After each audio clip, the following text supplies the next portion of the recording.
Muy buenas tardes para todos. Mi nombre es Karen Alcántara y junto con Marjorie Ramírez e Ingrid Betancourt, estudiantes de enfermería de la Fundación Universitaria del Área Andina, vamos a realizar un video narración de las vías subcutáneas.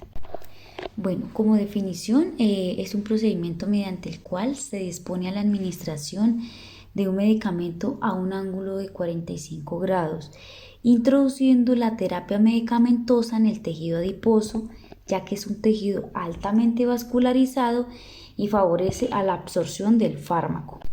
Como vemos en la imagen, el medicamento pasa las barreras de la epidermis, de la dermis y llega al tejido adiposo. Y allí será distribuido para la disposición de hacer un efecto terapéutico. Bueno, se usa de manera frecuente en administración de anticoagulantes tales como la heparina o la enoxaparina, en la administración de insulinas tales como la NPH.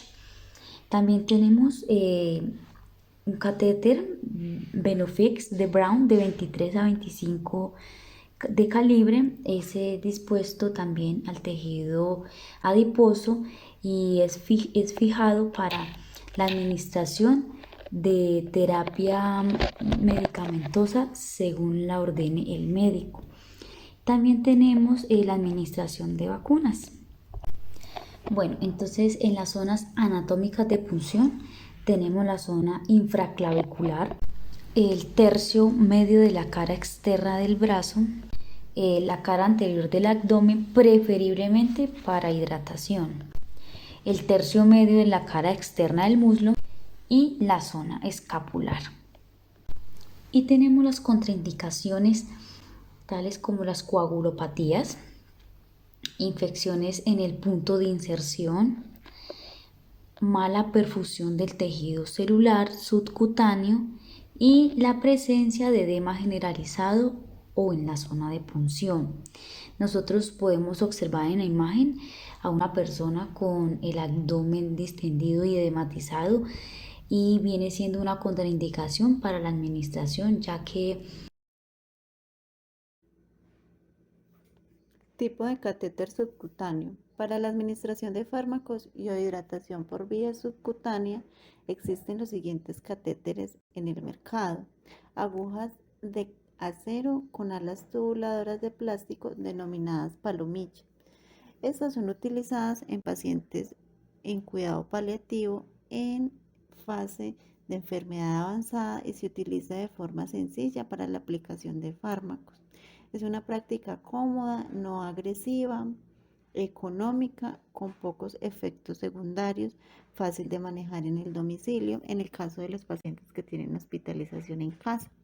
Palomillas fabricadas en poliuretano con aguja nula de acero inoxidable o aguja de tipo Burteflip unidas a una jeringa.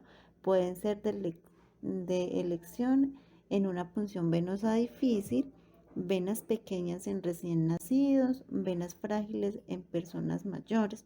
Entonces se utiliza pues esta alternativa vía subcutánea. Y nuestra aguja tipo jeringa insulina, que es la más utilizada. Los materiales que vamos a utilizar son nuestros elementos de protección personal, gorro, tapabocas, bata de bioseguridad, guantes y no podemos olvidar nuestras gafas de protección. En nuestro carro de mayo debemos de tener isopañil o gas estéril, el medicamento a aplicar que viene en jeringas prellenadas, de medicamentos como los anticoagulantes, medicamentos de insulinas que vienen en diferente presentación. Y vamos a pasar a nuestro procedimiento.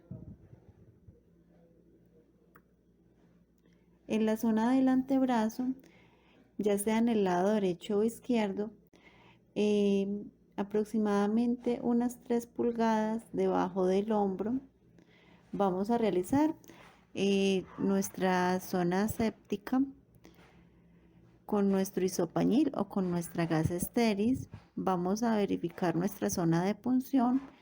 Vamos a coger con nuestros dos dedos índice y pulgar con una leve presión la zona puncional. Se aplica el medicamento aproximadamente unos 45 grados de manera lenta. Una vez aplicado el medicamento se retira nuestra aguja, y en el caso de los catéter en palomilla se realiza la punción y se deja fijado con Fixomur, dependiendo pues el que utilicen a manera intrahospitalaria. En la zona abdominal, nuestro lugar de punción es al lado del ombligo, aproximadamente 3 dedos como lo muestra la imagen. Se va a realizar la previa técnica séptica con nuestro isopañilo con la gasa estéril, ya sea con alcohol. Se va a verificar el medicamento a aplicar vía subcutánea, se retira y se realiza la limpieza de la zona donde se aplicó el medicamento en caso de que haya algún sangrado, y no olvidar pues desechar los alimentos que sobren después del procedimiento.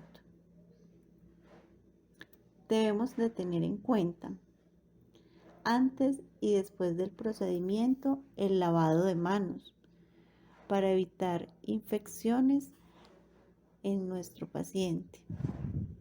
Los 10 correctos, que son el medicamento correcto, el paciente correcto, la información y la dosis correcta, la vía de administración del medicamento, en este caso la vía subcutánea, la hora en que se aplica el medicamento cuando los pacientes están con horario, verificar la fecha de caducidad de nuestro medicamento, administrar nosotros mismos el medicamento en caso de que llevemos un control del paciente o que se deje registrado quién aplica ese medicamento, la velocidad del medicamento y realizar un correcto seguimiento a la terapia que se le está dando al paciente.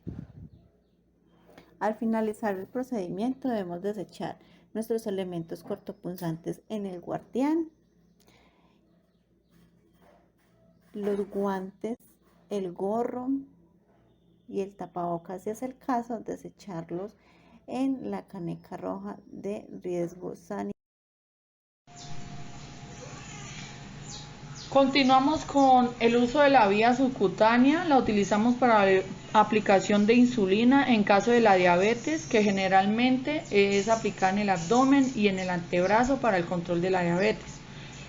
La vacunación, que es utilizada en niños y en adultos para la aplicación de varicela, triple viral, poliomielitis, neumococo, fiebre amarilla, el COVID, entre otras vacunas. Para la administración de medicamentos, esto ya es recomendación del médico, porque es utilizada en pacientes terminales o en agonía. Lo utilizan en bolo o en infusión. Podemos aplicar tramadol, buscapina simple, cloruro morfídico, dexametasona, midazolam, y también podemos hacer aplicación de anticoagulantes en caso de procedimientos quirúrgicos, fármacos para la fecundación, que generalmente es utilizado en mujeres. Zonas no recomendadas para la aplicación, ya que en esta zona se ejerce una presión y va a provocar dolor, por lo que la aplicación es una aplicación diaria y va a haber más dolor. Son los glúteos y los cuadrantes superiores del abdomen. No se recomienda aplicar en estas zonas. Debemos tener en cuenta los cuidados de enfermería para la aplicación en vía subcutánea. Primero que todo, educar al paciente sobre el procedimiento, inyectar la sustancia lentamente, no realizar masajes, vigilar al paciente con insuficiencia renal y hepática en caso de administración de medicamentos, vigilar reacción del paciente según el medicamento, No sobrepasar volumen máximo a no ser de que el médico lo recomiende. Aplicación del ángulo correcto, que debe ser a 45 grados. Aplicación de los 10 correctos para la aplicación de medicamentos es muy importante y no se debe omitir. Prepara todo lo necesario antes de realizar el procedimiento. Zona de la piel sana. Siempre se debe tener una rotación y no aplicar en el mismo sitio. Hacer presión suave para detener un poco el medicamento y no se nos vaya a salir. Y siempre tener en cuenta que todo procedimiento que realice en casa, sea en una unidad hospitalaria, se debe registrar en una historia clínica.